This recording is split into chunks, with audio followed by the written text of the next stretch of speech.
नमस्कार मित्रांनो, आज मी रिपोर्टिंगचं काम करायला घेतलं आहे। माझा हा 100% जो पॉट होता ना, तो पहा आता फुटला आहे। तो इतकी त्याच्यामध्ये मुळं झाली होती ना की फुलं पण येत नव्हती आणि बघा किती जंजाळ झालेलं आहे मुळांचं। त्यासाठी मी ह्याला रिपोर्टिंग करायला घेतलं आहे। आत्ता मी त्याला पॉटमधून बाहेर काढलं आहे आणि त्याची आता पहिली मुळं अशी छाटतो आहे मी। ते झालं की पुढचं तुम्हाला दाखवतो।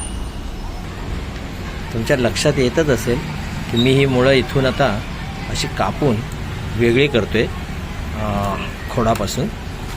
पण ही एक्स्ट्रा आलेली मुळं आहेत जी कुंडीमध्ये पसरून मातीच्या जागेवरती आहे ना। ह्याच्यानंतर आता त्यांना आतमध्ये चांगला श्वास घेता येत नाही बाकीच्या मुळांना, त्याच्यामुळे आता हे जवळजवळ निम्म्यापेक्षा जास्त साफ झालेलं आहे आणि मी आता बाकीची मुळंसुद्धा त्याची वेगळी करतो आहे। ठीक आहे,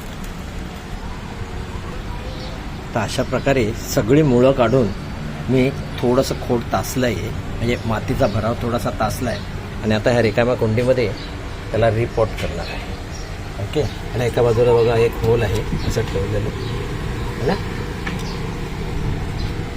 मातीची कुंडी आहे ती आता मी भरणार आहे। आणि हे एवढं मोठं झाड आहे त्याच्यावर झाडाला कुठेही कटिंग न करता, कारण कळ्या धराव्यात म्हणून रिपोर्टिंग केलं आहे। त्याचं एक्स्ट्राची सगळी मुळं काढून टाकली आहेत आणि आता मी हे रिपोर्टिंग करून हे खत टाकणार आहे त्याच्यामध्ये, वर्मी ना।